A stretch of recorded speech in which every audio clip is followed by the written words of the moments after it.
Yo voy a empezar a grabar porque así aprovechamos el tiempo, si no se nos va y después se nos acaban esos minutos. Bueno, entonces, como te decía, voy a hacer énfasis en el aspecto teológico de la primera carta. Entonces, a los tesalonicenses, creo que ya más o menos lo habíamos visto, pero para hacer énfasis, es la divinidad de Cristo.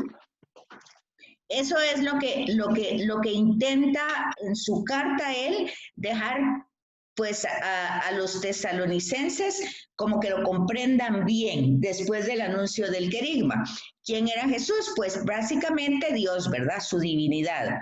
Su muerte a favor de la humanidad.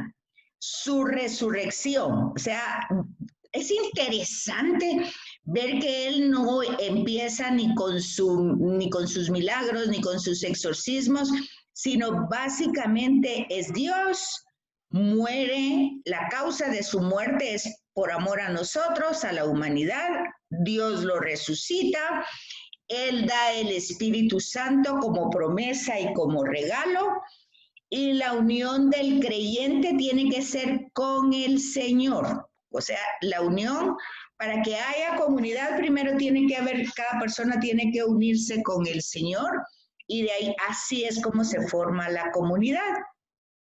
Y la carta se caracteriza por tener un tono personal lleno de afecto, ¿verdad? Él se sabe elegido y da gracias por la elección. Después de dar esas gracias por la fe, la fortaleza para ellos, ¿verdad? No solamente para él mismo, sino para la comunidad. Él defiende su carácter de apóstol, ¿verdad? Entonces, básicamente ese es el sentido teológico con respecto a las obras del Espíritu, pues estaban ahí en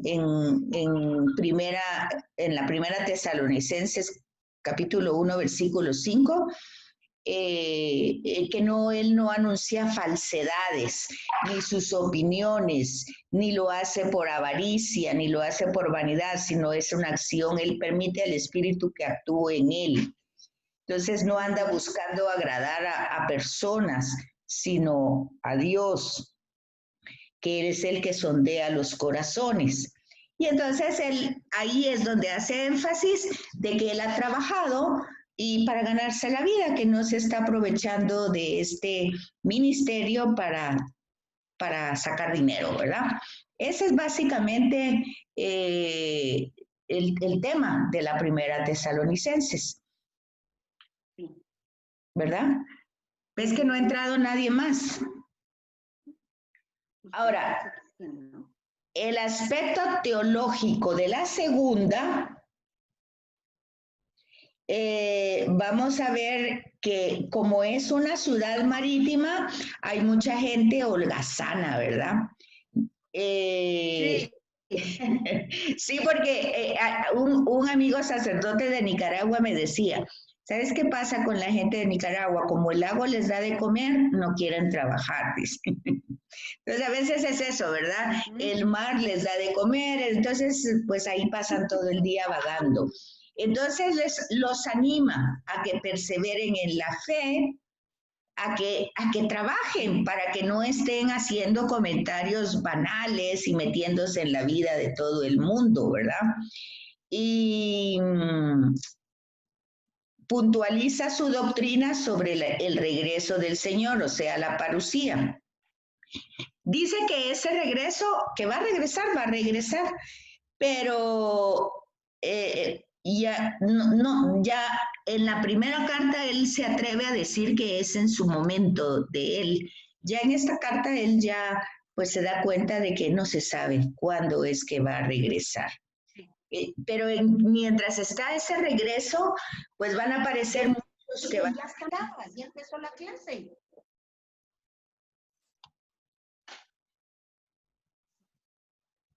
Ok, perfecto. Vaya. Ok, perfecto. Bueno, Dios, pues. Que se esté intentando conectar Gaylin, dice. Ah, qué raro. No, no, aquí no me aparece todavía nada. Bueno, aquí estoy, aquí está ahorita. Ah, vale. Ay, qué bien. Sí, es ella. Sí.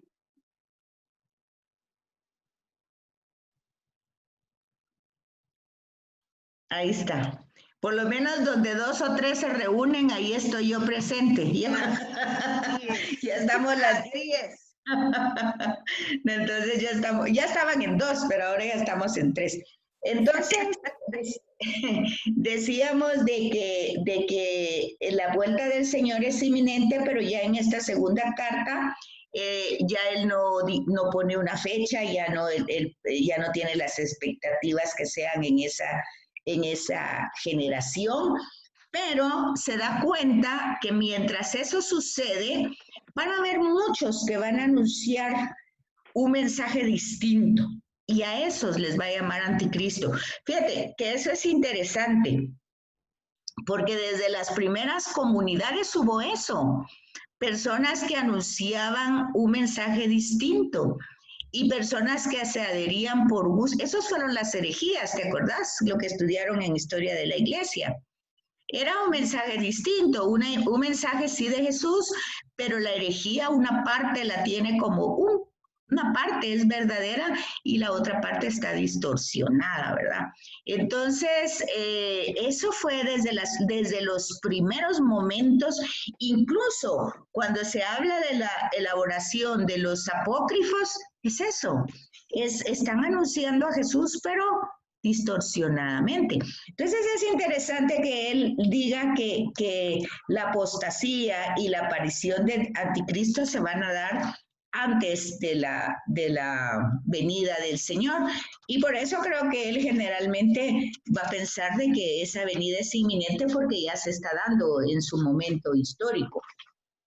Entonces, Mayra, perdón, y eso es una cosa que, por ejemplo, los protestantes cuando pone tanto énfasis en el Apocalipsis y habla del anticristo y siempre habla como de que va a ser como una persona que es, mientras, como está diciendo, que hasta Pablo estaba diciendo desde el principio, llamaba gente esto, que no es que estamos esperando una sola persona que lo va a cambiar el mundo. No, es el anuncio distorsionado del evangelio. Ese es el anticristo. Fíjate, es que eso es lo interesante.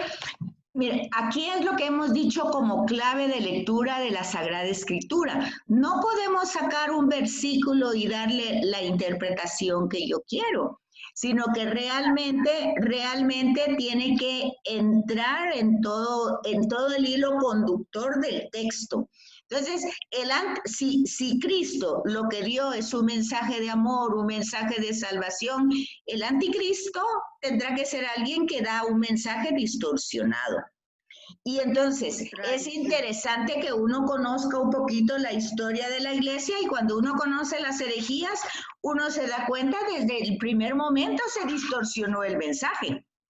El mensaje no todo el mundo lo entendió. De ahí que Jesús el domingo, pues él alabara la fe de aquella cananea, que si ustedes se acuerdan, el domingo anterior, cuando Pedro no pudo caminar en el agua porque se asustó, pues Jesús le dijo, ¿por qué dudaste, hombre de poca fe? Mientras que a la cananea le dice, no he visto en Israel una fe tan grande.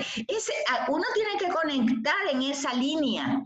Uno tiene que conectar en la línea de la fe que ni del apóstol lo tiene y que esta mujer que no sabe nada ni del mundo. Hola. Hola. Hola. Entonces uno tiene que entrar, uno tiene que conectar.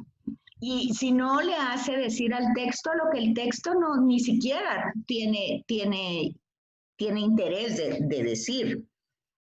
Entonces, eso es importante cuando nosotros leemos y vemos la distorsión, no para pelear, pero por ejemplo, pues el Apocalipsis es un libro de esperanza, no de destrucción. Lo que pasa es de que como se lee sin interpretar todo el simbolismo, entonces nos vamos dando cuenta de que ahí pareciera que se habla todo de destrucción, más de lo que se habla es de transformación. Hay una nueva Jerusalén, hay una nueva humanidad, el Cordero ha recreado toda la historia, entonces se trata de una recreación. Por supuesto, ¿cómo va a pasar esa transición? Pues así como cuando tenemos que morir para dar al otro paso. Entonces la gente lo asume como muy superficialmente. Bueno, para que haya otra cosa buena hay que haber una destrucción total. No necesariamente. Eso solo Dios sabe cómo lo va a hacer. Entonces, y no está dicho ahí, solo está dicho a través de signos y de símbolos. El Apocalipsis, fíjense, es un libro que se escribe para darle esperanza a la gente que está siendo perseguida en ese momento histórico. Entonces, pero esas persecuciones han sido siempre, antes de Jesús, en el tiempo de Jesús y ahora. O sea, eso no es nuevo. Así ha sido la persecución del cristianismo, pues ha sido desde su fundador. Desde Jesús fue la persecución, entonces ya se nota. ¿Por qué? Porque tiene que haber una coherencia de vida en relación a lo que se vive, porque se vive en relación a una persona. Entonces es como que cuando yo vivo en relación con una persona y alguien me dice, mira, vamos a hacer tal cosa, y yo me doy cuenta que la persona con la que yo estoy en relación va a resultar afectada, pues yo tengo que decir, no, yo no puedo hacer eso, porque va a afectar a tal o mi relación con esa persona o directamente a esa persona. Posiblemente pierdo esa amistad o pierdo ese negocio o pierdo lo que tengo que perder, pero la prioridad está en mi relación. Algo así pasa con el cristianismo. Entonces las persecuciones se dan como lógica consecuencia. Y eso lo vamos a ver no solo en el tiempo de Jesús, sino lo vamos a ver en todo el Antiguo Testamento. Los macabeos son eso. O sea, los griegos que querían imponer el culto a sus dios, y ellos no quieren, por lo menos los macabeos no quieren. Y bueno, alguien diría, bueno, pero ¿y por qué no se comen un pedacito de carne? Pues si eso no es ningún problema. Sí, para nosotros hoy, pero para ellos en esa época es apostatar, o sea, negar lo que ellos creen. Entonces esa coherencia hace que ellos pues den la vida, ¿sí? Los mártires, ¿verdad? Pero eso está antes de Jesús, en Jesús y ahora también.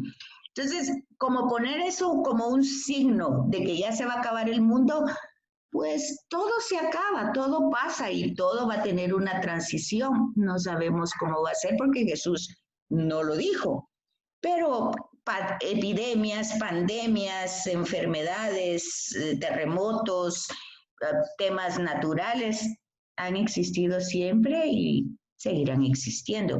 No, el Evangelio ni la Escritura va por esa línea. Entonces, como dice Galen, cuando nosotros oímos a los otros movimientos que se enfocan en un solo texto para provocar todo ese miedo en la gente, pues es la didáctica que usan ellos para proselitismo, ¿verdad? Para que la gente se venga y entonces no tienen ningún problema en decir que el anticristo es la Iglesia Católica, porque al final ahí llega la historia, que el anticristo es la Iglesia Católica, pero ¿cuánto tiempo tiene la Iglesia Católica? Pues, y que es el Papa y bueno, todo eso que ya sabemos, ¿verdad? Entonces, pero eso es hacer decir al texto lo que el texto ni siquiera. ¿Verdad? ¿Vamos ahí o no? Ok.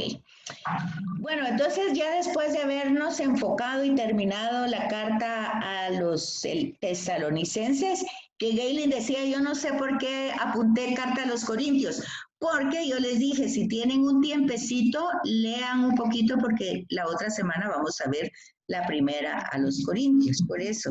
Y yo no entiendo porque yo tengo una lista aquí de versículos. Yo lo puse después y yo lo aclaré.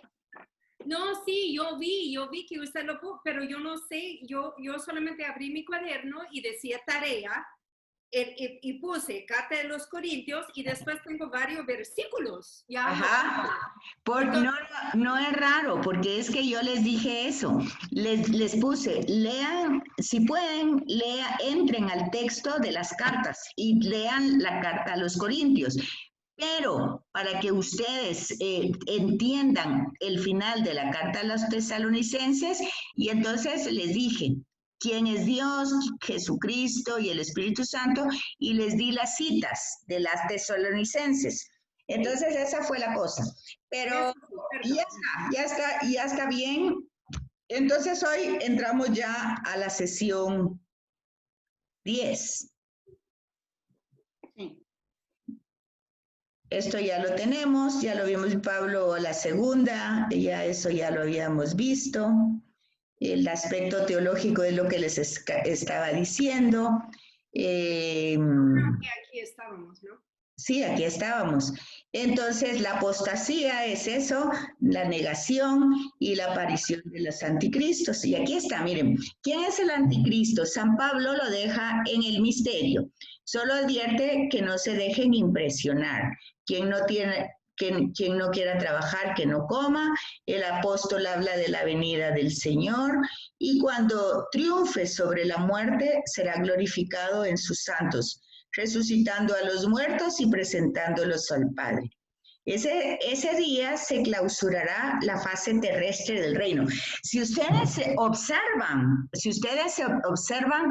esto que está aquí es lo que nosotros tenemos resumido en el credo, donde creemos en el Padre, en el Hijo, en el Espíritu, y después creemos que somos una comunidad, que formamos el cuerpo de Cristo, y creemos en la resurrección de los muertos y en la vida del mundo futuro.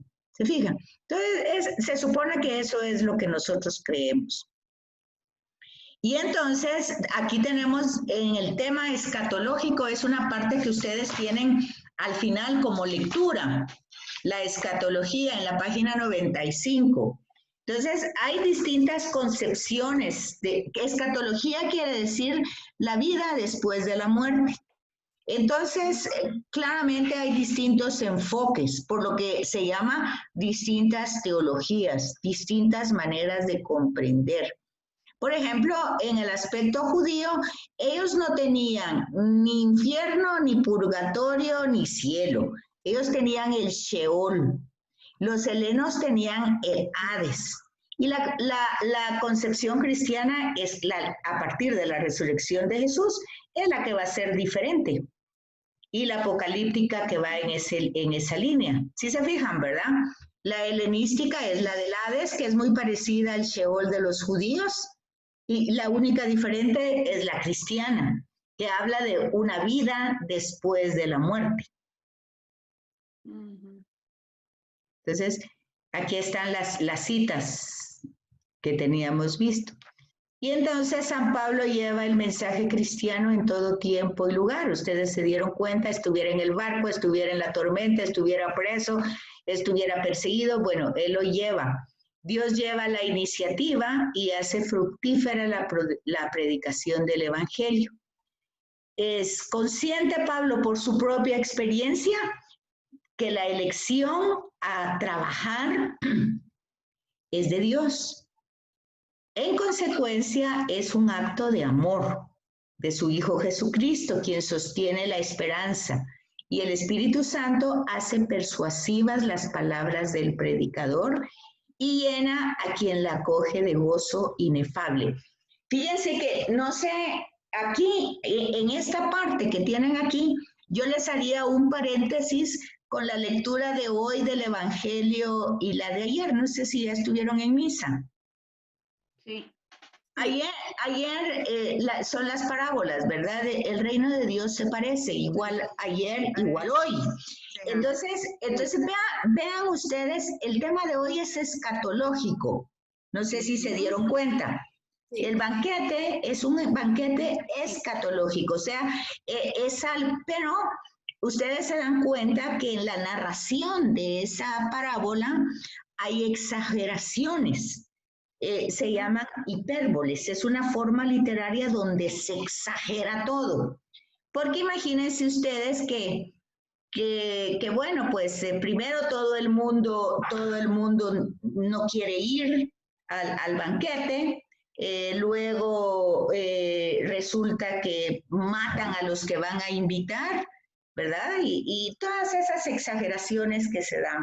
Y la exageración terrible del que no tiene su traje adecuado, pero era lógico que no lo tuviera, ¿verdad? Porque estaban en la calle. El hecho es que es una forma exagerada. Se llama hipérbole. Es para que nosotros notemos, pero notemos algo que tenemos que conectar con la historia. O sea, la historia de Israel, por eso tiene que tener uno un poquito el conocimiento del Antiguo Testamento. Siempre Dios ha invitado a compartir con Él el amor que nos tiene. Y siempre hay una resistencia de parte nuestra. Hay una incapacidad, no sé por qué, pero tenemos esa incapacidad de abrirnos a ese amor.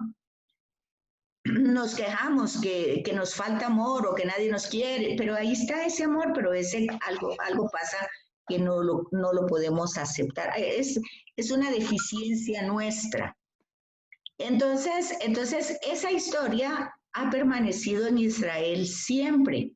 De ahí que Jesús alabe la fe del que no es de Israel, porque ¿cómo puede ser eso? Si Dios a ellos les ha ofrecido siempre el amor y de repente viene una cananea y lo acepta como regalo, como gratuidad, con una actitud de humildad tremenda. Entonces, el vestido es eso, ¿verdad? Es la actitud, esa actitud que tuvo la cananea el domingo, ¿verdad?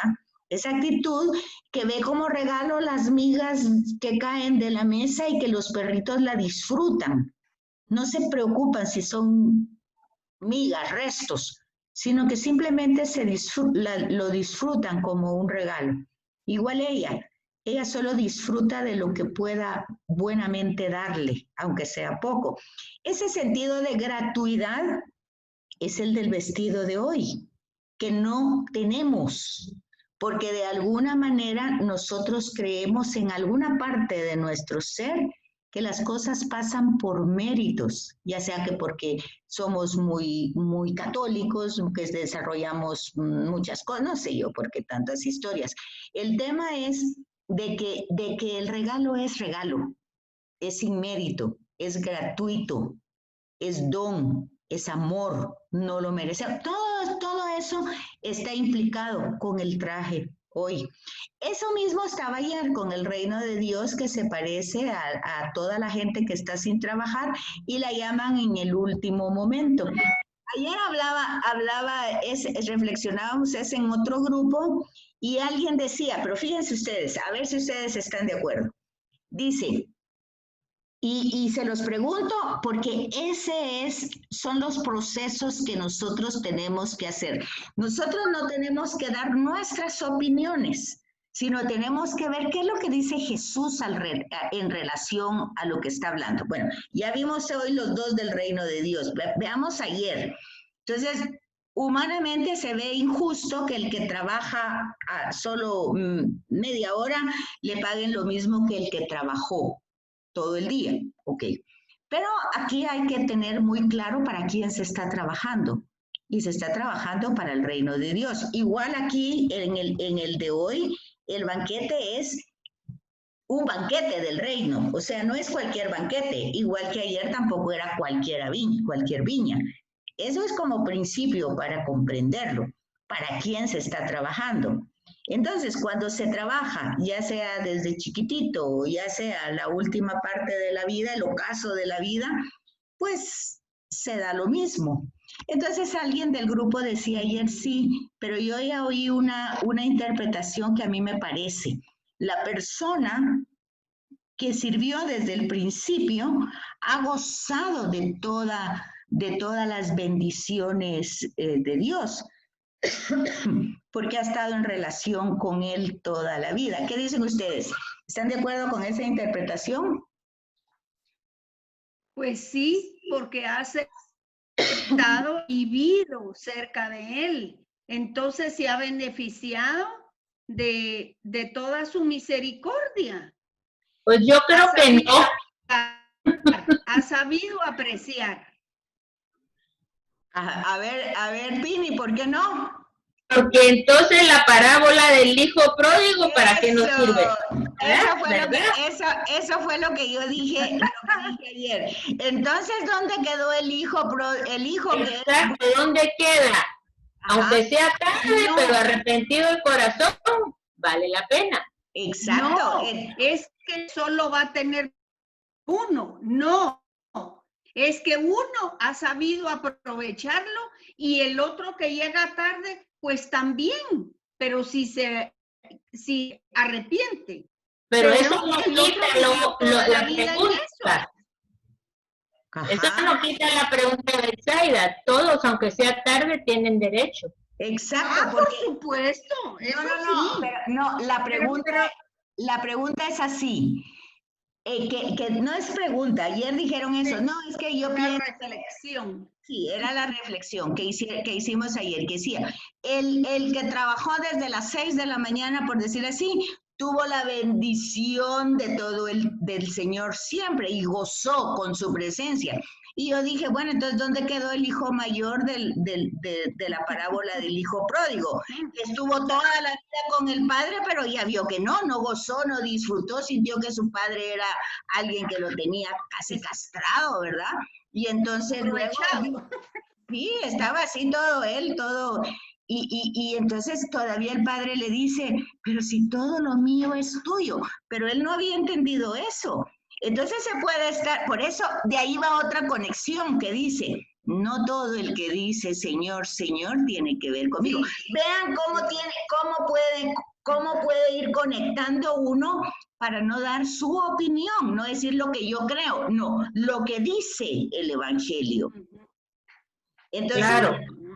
Les decía yo ayer, es interesante darse cuenta que la bendición, y eso lo dice la parábola de hoy, salió a recoger a todos los que estaban en el camino, buenos y malos, buenos y malos.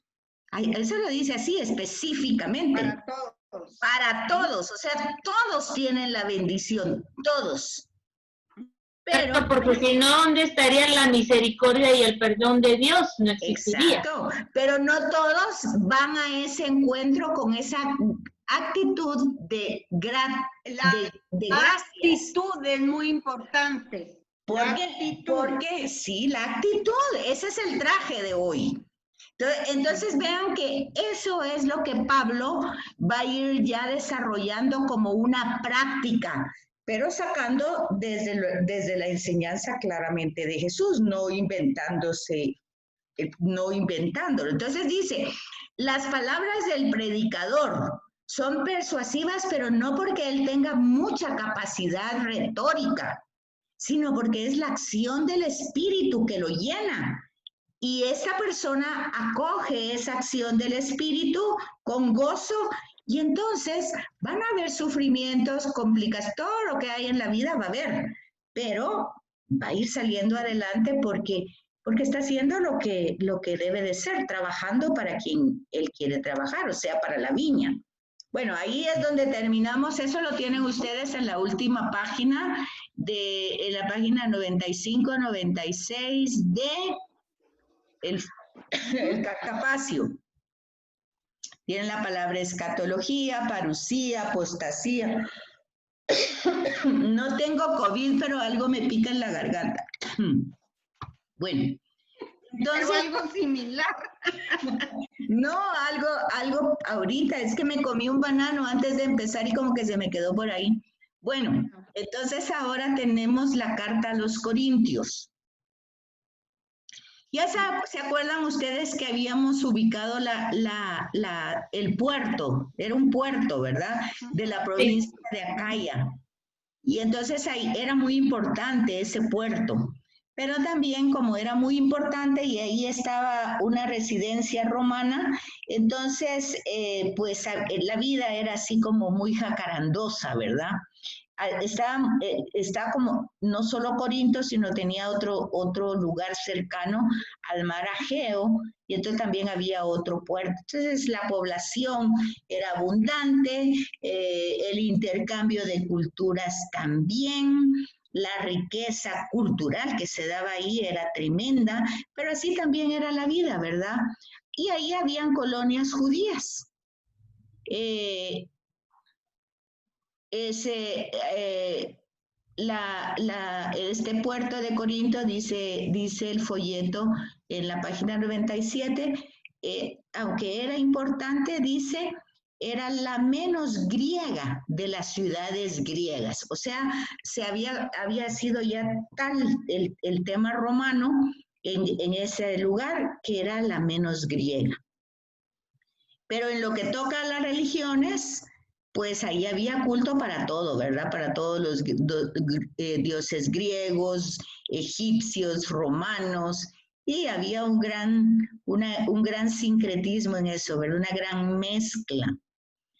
Pero dice sobre todo, se le daba culto a Afrodita, de Pandemos, venida de los cultos fenicios y diosa de la lujuria. Fíjense una cosa, fíjense ustedes cómo la cananea, ¿por qué Jesús no le contesta así? Eso no es que sea una interpretación palabra de Dios, pero sí puede ser porque era cananea. Y desen cuenta ustedes que los fenicios, entonces dice que ellos daban culto los cultos fenicios eran a la diosa de la lujuria.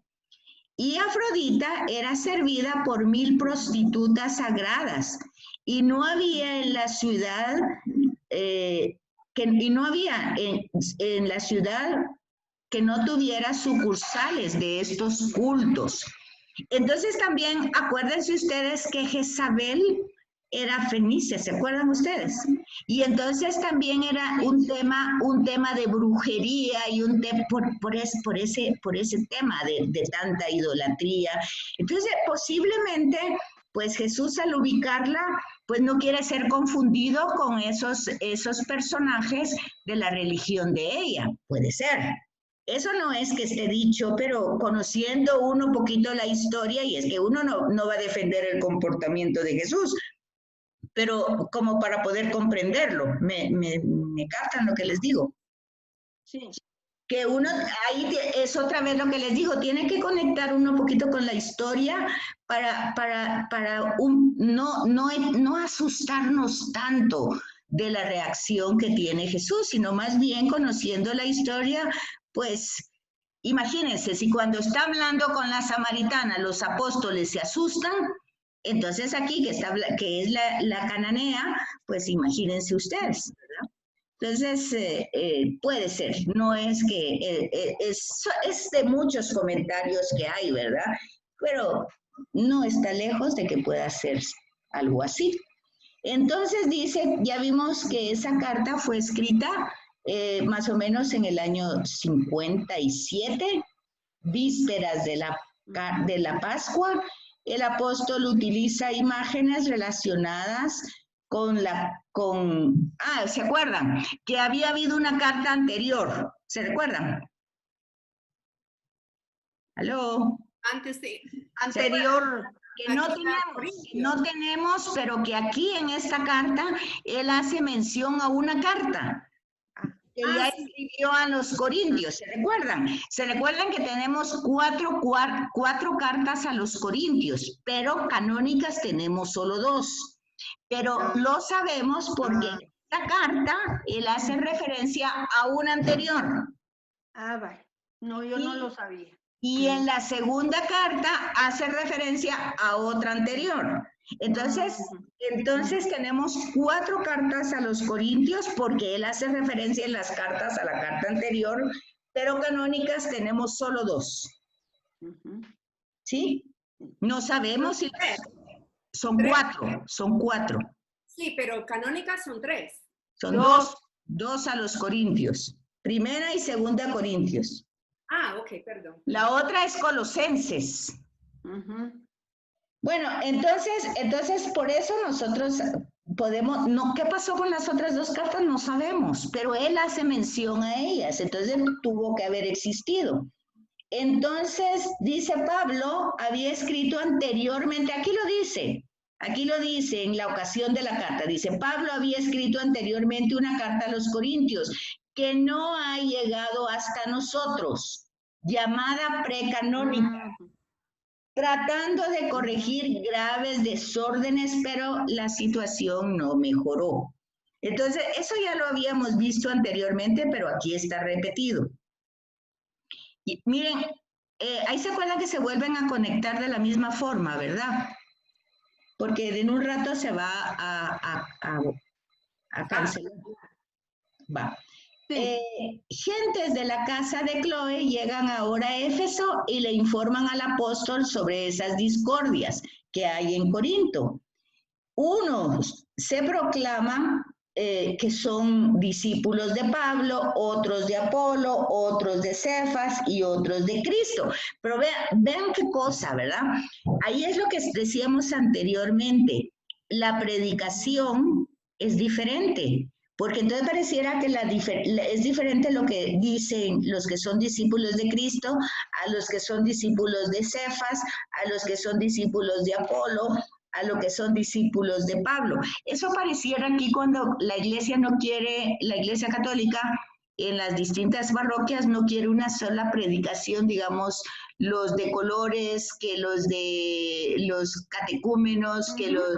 Entonces pareciera que cada quien tiene una forma de vivir a Jesús de una manera diferente y cada quien está abocado más al grupo que a la persona de Jesús. Y entonces eso aquí se ve como un error y sigue siendo un error hasta el día de hoy, pero las personas no quieren eso, ¿verdad? No quieren unificar y quieren más como ser sectarios. Y entonces... pues se da antagonismos, dice, ¿verdad? Y se da ruptura de unidad en el interior de las comunidades. Por eso. Y luego también habían serios abusos.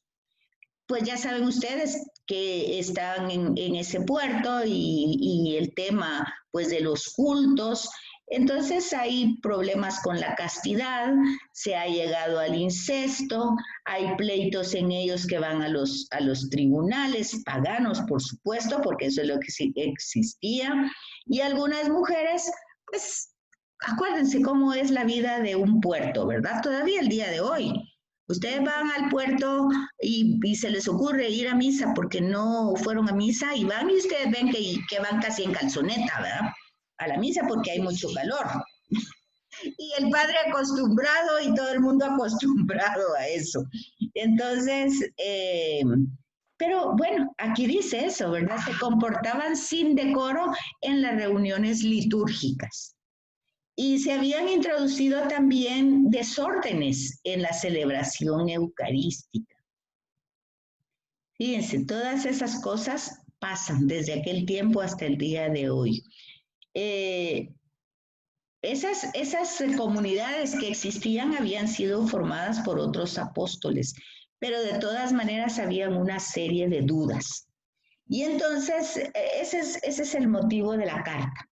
Y ya saben ustedes la carta cómo está formada. Primero el saludo, después la primera parte que habla de los abusos, la segunda parte que va con la falla a la pureza, el matrimonio, el celibato, el uso de las carnes sacrificadas, todos esos son temas, y luego el epílogo. Entonces, ¿cómo va a ir ese contenido? Aquí está.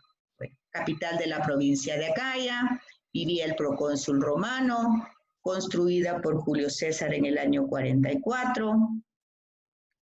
Era la ciudad más romana y menos griega. Tenía 2 puertos. Tenía mucho comercio de todo tipo. Era muy rica ese puerto. Y gozaba de un gran bienestar económico. Aquí tenemos a Corinto, ahí lo tienen. Ahí tenemos su mismo, vemos toda esa ubicación geográfica. Tenemos una población grande. Los que vivían ahí eran romanos, negociantes, mercaderes, marineros, personas libres, acuérdense, porque también está todo el grupo de esclavos, ¿verdad? Y las colonias judías. Las religiones eran muchos, todos los cultos griegos a distintas divinidades, especialmente a Afrodita, los cultos fenicios. Entonces, decir que se iba a corintiar o ser un corintio, pues ya saben ustedes básicamente a qué se... De verdad. ¿Ah? Sería un dicho en español. Sí, o sea, bueno, no en español, sino en aquel contexto que entre la gente le decía, por ejemplo, ay, tú vas a ir a corintiar. Bueno, pues ya tenían... Ya sabían a qué ir.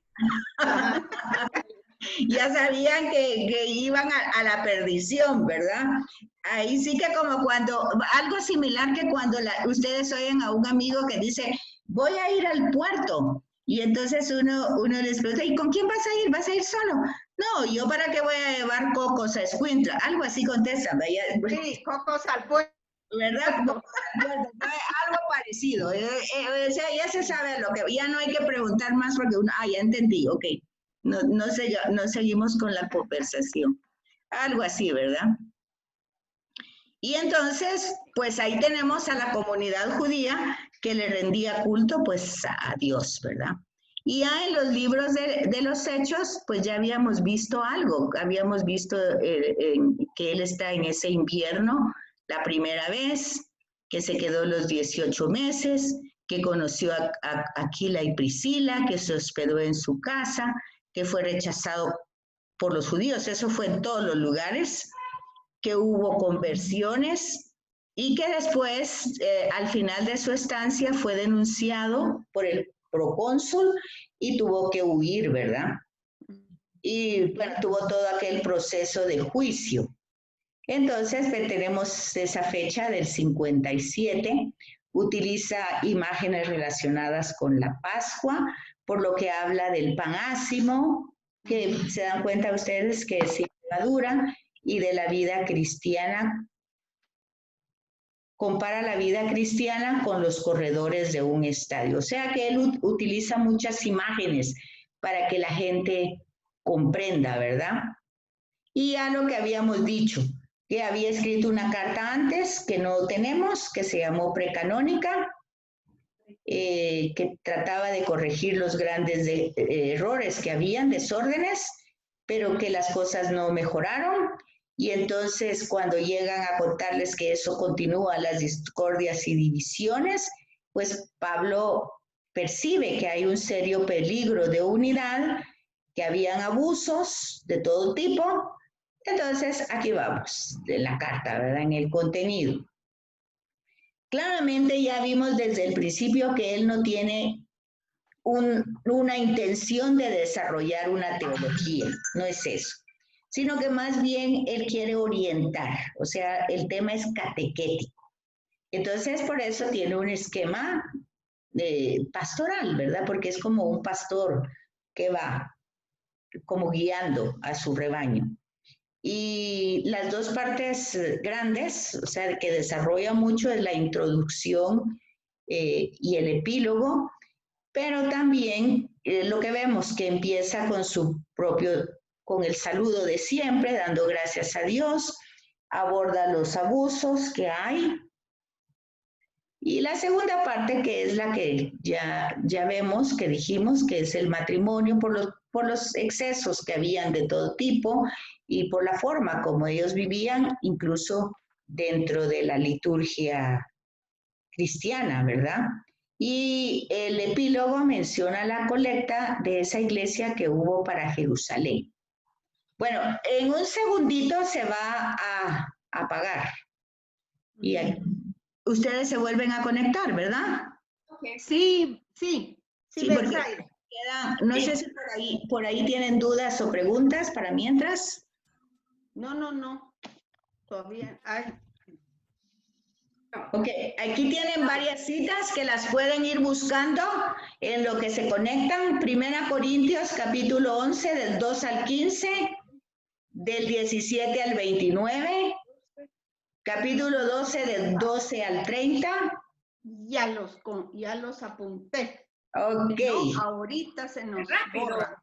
14 del 1 al 25. Ok. Sí. Vamos a trabajar esos pasajes para ver. Ok.